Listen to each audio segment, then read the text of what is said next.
Halo teman-teman, video kali ini aku mau share resep ote-ote porong tapi ala aku ya, karena aku menyesuaikan dengan bahan-bahan yang ada di sini aja. Tapi rasanya enak banget dan ini versi yang halal ya, pakai ayam. Oke, disimak resepnya. Makasih.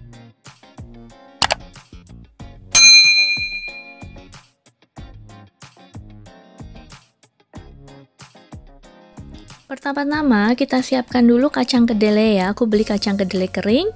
Ini beratnya sekitar 150 gram, kemudian direndam dengan air semalaman. Airnya secukupnya aja, yang penting sampai kacangnya terendam. Nah, nanti dia kacangnya akan mengembang seperti ini. Ini 2 jam aja dia udah mengembang seperti itu. Jadi kalau mau direndam semalaman harus tambah air lagi. Nah, ini udah pagi berikutnya. Kemudian kacangnya aku cuci, kemudian ditiriskan, lalu kita blender halus. Kita blender halus dengan air ya. Total air yang dipakai sekitar 240 gram air. Tapi jangan dipakai semua untuk menghaluskan, karena nanti sisa airnya akan dipakai untuk membersihkan blendernya. Karena kan pasti kalau kacang kedelai di blender itu akan banyak yang menempel di blender, kemudian agak susah dibersihkan. Jadi airnya harus disisakan untuk nanti membersihkan blendernya ya. Ini kita blender sampai halus seperti ini. Kalau belum halus kita blender lagi. Pokoknya harus sampai halus banget. Kalau misalnya kurang halus, nanti hasil gorengannya dia terlalu bergerinjil, permukaannya nggak bisa halus ya. Jadi harus di blender sampai seperti ini. Ini blender aku hanya bisa menghaluskan sampai seperti ini. Kalau misalnya kalian punya blender yang lebih powerful, bisa lebih halus, lebih bagus lagi ya. Nah, ini bisa dilihat sisa adonannya kan nempel banget kayak gini, makanya kita perlu sisakan air untuk membersihkan blendernya ya. Nah, untuk tepungnya kita pakai tepung beras ya. Jadi ote-ote ini bisa dibilang gluten free ya, bakwan yang gluten free karena menggunakan kacang kedelai dan tepung beras. Tepung beras yang kita gunakan beratnya sekitar 210 gram kurang lebih lah ya. Timbangannya bisa lebih kurang. Kemudian kita tambahkan garam, aku pakai sekitar 9 gram ya, tapi kalau misalnya di Indonesia garamnya kadarnya lebih asin, bisa pakai 6 gram aja, atau boleh juga pakai kaldu bubuk, misalnya kaldu jamur atau kaldu ayam. Kemudian tambahkan juga bawang putih bubuk, sekitar 7 gram ya, kemudian kita aduk merata. Ini aku blender lagi dengan hand mixer, dengan stub mixer ya, sampai halus adonannya. Sekarang kita siapkan isiannya ya. Ini isiannya aku pakai sayur kol yang diberi sedikit garam, kemudian diremas-remas selama kurang lebih 10 menit hingga keluar airnya seperti ini. Kemudian kita peras sampai kering ya. Kita taruh di atas tisu dapur, tuh airnya lumayan banyak kan keluarnya. Kemudian aku pakai seaweed. Nah, kalau di Indonesia jenis seaweednya beda ya. Yang untuk ote-ote porong tuh biasanya bentuknya bulat. Nanti link aku kasih di description box aja ya, yang biasa dipakai di Indonesia seperti apa seaweednya. Ini aku pakai wakame yang kering, kemudian dicampur sedikit air. Kalau misalnya pakai seaweed yang di Indonesia yang bentuknya bulat, nggak perlu dikasih air lagi sih, karena dia kan nanti akan bercampur dengan kol, dia akan basah sendirinya ya. Kalau ini aku pakai wakame, aku rendam air sebentar, kemudian diperas ya. Kemudian kita campur dengan kolnya sampai merata, lalu kita bumbuin sedikit supaya nggak amis, karena aku agak kurang suka kalau agak bau-bau amis ya. Wakamenya kan agak amis, jadi aku kasih minyak wijen. Sekarang kita siapkan isian kerangnya ya. Kalau di Indonesia bisa pakai kerang tiram, kalau aku pakai kerang yang ada aja di sini, kerang hijau biasa. Kemudian dikasih air jeruk lemon, dikasih minyak wijen, oyster sauce, kemudian boleh dikasih bawang putih bubuk, kasih merica sedikit, pokoknya bumbunya sesuai selera. Kalau aku senangnya yang wangi-wangi supaya nggak amis ya, jadi harus aku kasih minyak wijen dan air jeruk lemon. Sekarang kita siapkan isian ayamnya ya. Kalau aku ini pakai ayam cincang, tapi boleh juga, boleh pakai file dada ayam atau paha ayam yang diiris kecil-kecil tipis-tipis, kemudian dibumbuin.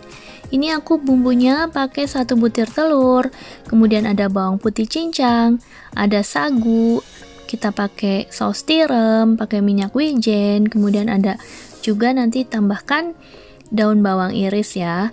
Nanti resepnya semua aku tulis aja di description box nih, aku tambahkan sekitar 2 sendok makan daun bawang.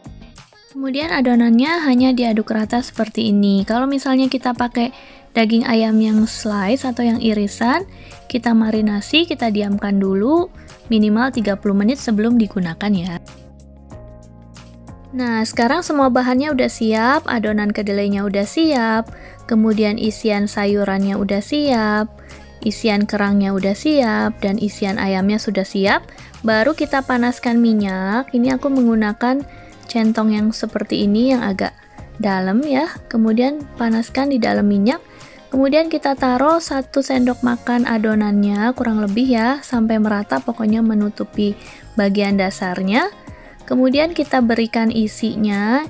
Isinya boleh semuanya, misalnya ayamnya, sayurnya, kerangnya, atau mau salah satu atau misalnya salah dua, hanya sayuran dengan kerang atau sayuran dengan ayam, sesuai selera aja ya.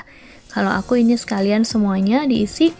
Kemudian bagian atasnya kita tutup lagi dengan adonan hingga merata seperti ini, sampai tertutup rata ya, supaya nanti kalau digoreng dia permukaannya lebih halus gitu. Ini langsung diperhatikan aja ya cara menggorengnya. Sorry aku nggak bisa pakai suara minyaknya, padahal aku paling suka deh kalau ada suara goreng-goreng minyak. Nih cara melepasnya seperti ini ya. Tuh dia gampang kok, mudah lepasnya, asal cetakannya setelah dilepas kemudian kita panaskan lagi sebelum kita beri adonan baru ya, supaya adonannya nanti nggak menempel di cetakan sutilnya. Ini untuk satu resep kurang lebih bisa jadi sekitar 10 buah ote-ote ya, tapi ukurannya lumayan besar. Makan satu aja aku sih kenyang ya. Jadi kalau misalnya punya cetakan sutil yang lebih kecil-kecil, bisa jadi 20 kali ya, bisa 15 sampai 20, sesuai selera aja. Dan cetakan yang kamu punya di rumah, nggak usah beli baru. Tapi sebaiknya sih yang agak cekung seperti itu supaya isiannya bisa banyak ya. Diperhatikan cara melepas adonan dari dalam sutil ya. Jadi kalau misalnya masih pucat banget warnanya, biasanya masih susah dikeluarkan, tapi kalau udah cukup kekuningan seperti itu udah gampang keluar sendiri tuh, kayak gitu ya. Gampang kok ngeluarin dari cetakannya, nggak akan lengket. Kalau misalnya punya sutilnya banyak sih bisa sekaligus nyetak beberapa ya, tapi karena aku cuma punya satu, makanya biasanya satu sudah keluar, baru satu dicetak lagi, seperti itu seterusnya ya. Oke, jadi kurang lebih seperti ini cara membuat adonan, kemudian cara mencetak adonan, dan cara menggorengnya seperti apa. Semua udah jelas ya, bisa disimak aja di videonya. Mudah banget. Kalau misalnya ada pertanyaan yang kurang jelas, boleh tulis di komen atau boleh juga DM aku di Instagram ya, nanti aku jawab deh. Oke, makasih udah simak videonya sampai selesai. Semoga bermanfaat dan bisa segera dicoba ya. Ini kalau aku makan ote-ote ini untuk makan besar, jadi nggak untuk snack, karena kalau membuat adonannya kan udah lumayan memakan waktu, jadi aku pakai untuk makan besar. Nah ini kalau misalnya udah bikin pagi, mau dimakan malam, bisa diangetin di oven, dia akan jadi tetap crispy luarnya ya, seperti ini. Oke, udah selesai videonya, silahkan disimak dan aku tunggu recooknya ya. Makasih.